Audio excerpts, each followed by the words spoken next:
이 본 말씀을 통해서 힘의 충전이란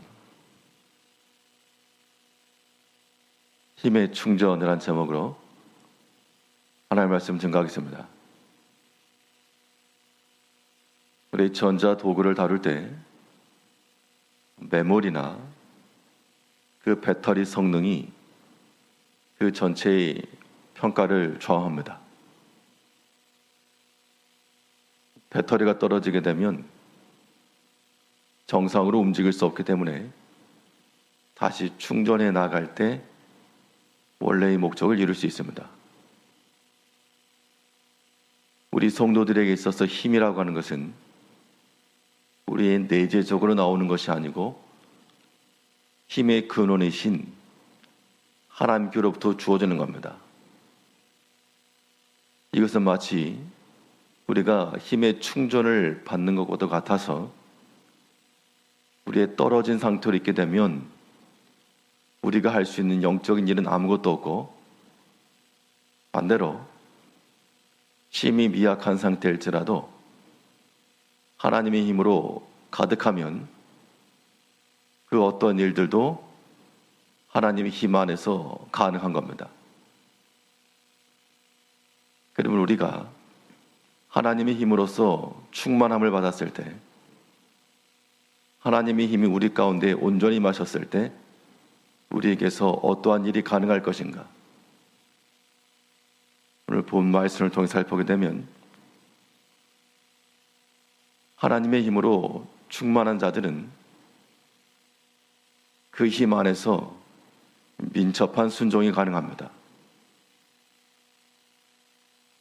하나님의 뜻을 따라 그 말씀을 순행함에 있어서도 미기적거리는 것이 아니고 무거운 발걸음이 되지 않고 가볍고 경쾌하며 자원하는 마음으로써 우리가 주의를 행할 수 있는 겁니다. 오늘 본문에서 시편 기자는 하나님이 내게 힘을 주셔서 내 발이 마치 암사슴의 발과 같다 라고 말하고 있습니다. 우리 32절에서는 이 하나님이 힘으로 내게 띠우시며 내 길을 완전하게 하시며 나의 발을 암사슴 발 같게 하시며 나를 나의 높은 곳에 세우시며, 분명 하나님께서 힘으로 띠를 띄우셔서, 띠라고 하는 것은 힘의 근원이기 때문에 힘을 더하셔서 암사슴 발 같게 하셨다. 하나님께서 힘을 주신 것과 암사슴이라고 하는 것은 조금 연결이 되진 않습니다. 용맹한 사자나 그런 맹수와 같은 모습이라 모를까? 하나님이 힘을 주셨음에도 불구하고 약하게 짝이 없는 암사슴과도 같지만 그 암사슴의 발과 같이 빠르고 민첩하여 하나님의 높은 곳에 이룰 수 있다는 겁니다.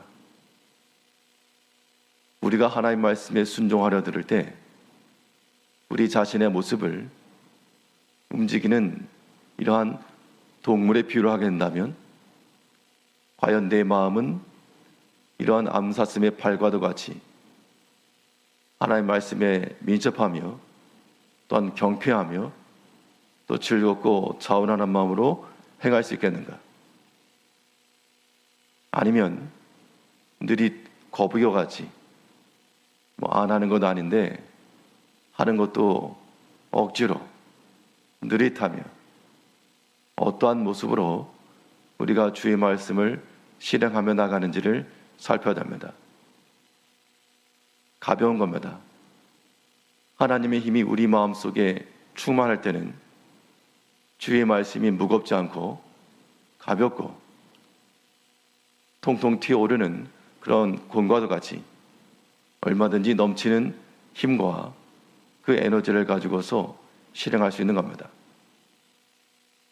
그런데 우리 마음이 하나님의 힘으로 주입되지 못하면 어떤 일을 하더라도 무겁고 또한 기쁨도 없고 때로는 억지로 하는 듯한 모습을 가지게 됩니다.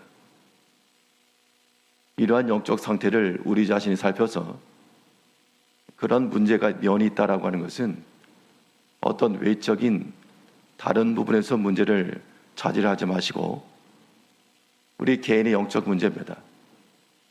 하나님이 내게 힘을 주시니까 내 발이 암사슴의 발같이 된 겁니다. 이제 우리가 하나님 앞에서 우리의 영적 상태를 항상 살피며 주의 말씀 앞에 흔쾌히 순종하며 또 민첩히 순종해 나가는 그러한 즐거움으로 살아가는 우리가 되어야 되겠습니다. 또 우리가 하나님의 힘으로 온전히 충만하게 된다라고 하는 것은 우리에게 주어진 여러 가지 사명을 온전히 감당한 믿음의 수고가 있게 됩니다. 믿음으로 수고하는 이 일에 대해서 내 힘으로는 역량이 부족인데 하나님 힘을 더하시니까 그 하나님이 주시는 힘으로써 일을 하는 겁니다.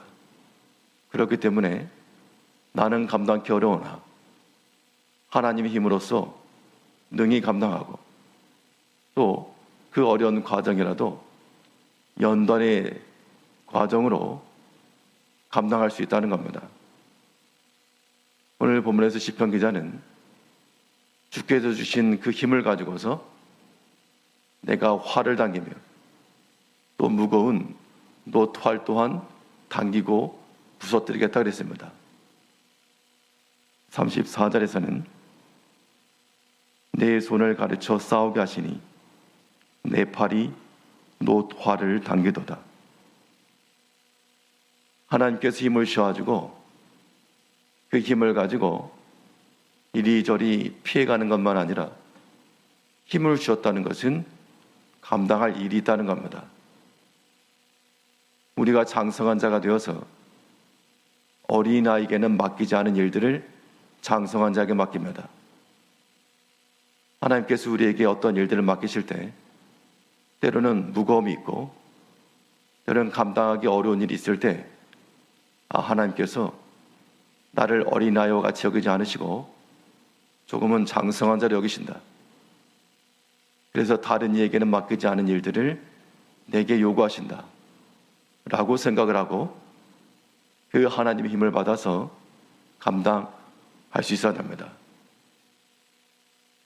한순간에 될 수 없으나 하나님께서 그 손을 가르쳐서 내 손을 가르쳐 싸우게 하시니 여기서 이 가르친다라고 하는 것은 이 힘이 우리에게 주어졌을 때 단 한 번으로 익혀지는 것 아니고 여러 번의 수고와 또 많은 경험들을 통해서 익숙해가는 그런 능력입니다.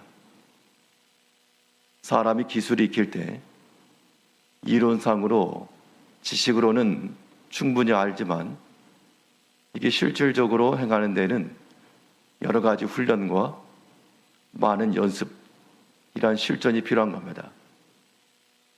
우리가 하나님께로부터 힘을 받아서 우리가 단 한 번으로 그치지 않고 하나님께서 매 주마다 우리로 하여금 주일에 수종들게 하시고 또 맡은 사명 봉사하게 하시고 이런 것이 우리에게 매일 같은 실전입니다.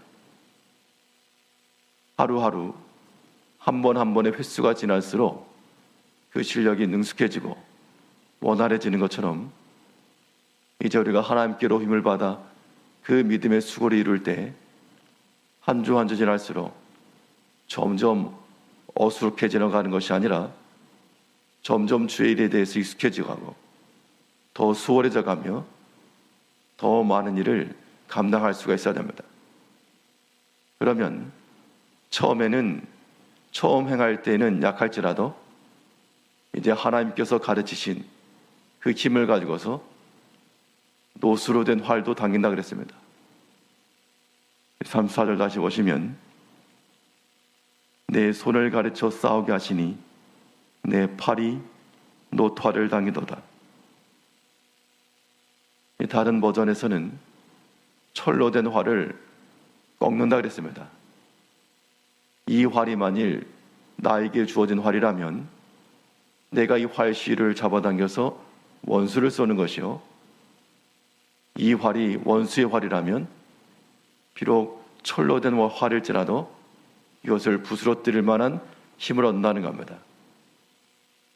우리가 주의를 할 때 하나님께서 내게 힘을 주셔야지만 우리가 행할 수가 있고, 또 하나님께서 우리 힘을 더하실 때는 이 믿음의 수고를 가로막는 원수 사탄의 강한 철과도 같은 활이 있다면 그 원수의 무기를 또한 무너뜨리는 겁니다. 가장 안 좋은 예는 하나님 우리의 힘을 주셨음에도 불구하고 그 힘으로 우리가 아무것도 행하지 않으며 또 원수의 미혹에 빠져 우리 힘을 해제시켜 나가는 겁니다. 이것은 우리의 큰 수치인 줄 알고 하나님께서 내게 맡기신 그 일이 우리에게서 소홀히 되지도 않고 미약해지지 않도록 날마다 새 힘을 공급받아 하나님께서 맡기신 일들을 잘 감당해 나가셔야 됩니다. 사람 보자고 하는 것 아니고 하나님 앞에 순종하는 것이므로 오늘도 주의 날 하나님께서 우리에게 맡기신 일에 대해서 하나님 앞에 충성하며 민첩한 발로서 암사슴의 발과도 같이 경쾌하고 즐거운 마음으로 행할 것이요, 또 능숙한 그런 궁수의 힘과 같이 주의 일을 능숙하게 잘 감당할 수 있는 지혜로운 충성된 하나님의 백성들 되시기를 바라겠습니다. 기도하겠습니다.